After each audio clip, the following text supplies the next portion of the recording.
Hi, so if you wanted another reason to get mad when old people tell us to pull ourselves up by our bootstraps, I got you. In order for our generation to have the same buying power as people did in the 1970s, minimum wage would have to be $66 an hour. Minimum wage at $66 an hour. Meaning the burger flipper should get $66 an hour, because that was the same buying power that they had in the 1970s. To put this in perspective, one full week, 40 hours of work in the 1970s was the equivalent of almost an ounce and a half of gold in today's money.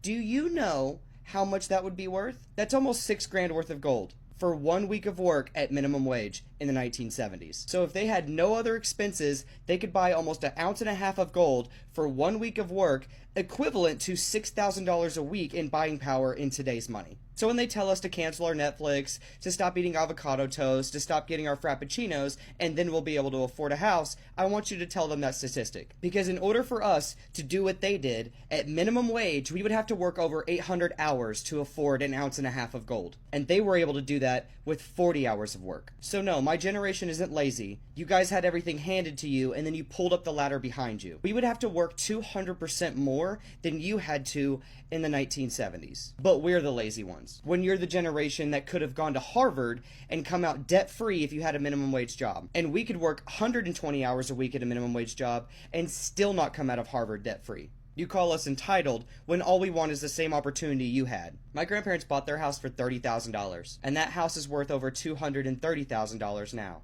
An ounce and a half of gold at minimum wage is a number I will never get out of my head. Thank you all so much for watching, and I appreciate your face.